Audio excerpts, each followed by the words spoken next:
You learn quickly that I wouldn't have it any other way. Brendan Fraser is opening up about his son's journey with autism. In a candid new interview with The Howard Stern Show, the 54-year-old got emotional when sharing stories about his 20-year-old Griffin.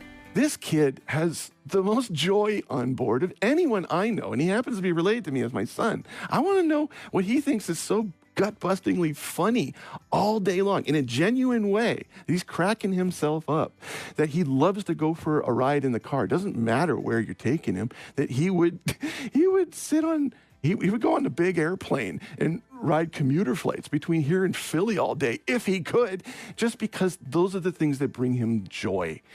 During the candid conversation, Brendan reflected on how he reacted to his son's diagnosis when he and his ex-wife, Afton Smith, learned of it.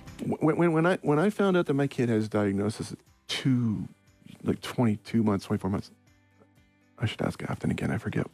But it was early on, and crestfallen, to say the least. And the first reaction that I had was, I want to know how to fix this. What's the cure? What does this mean? And at that time, I didn't,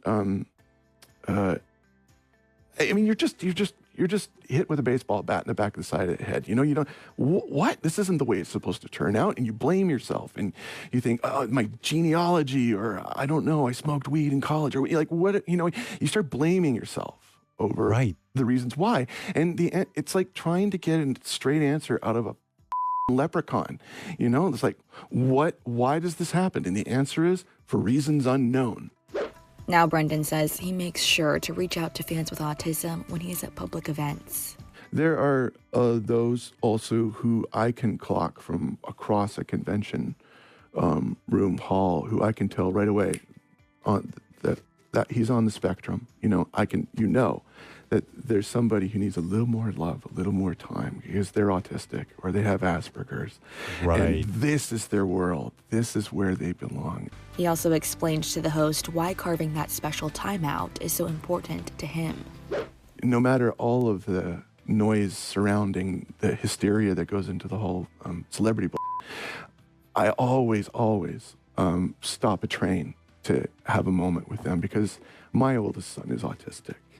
Right. And I know how meaningful it is to their families and to them. And I'm sorry.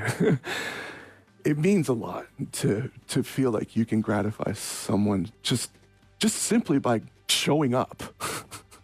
It means a lot.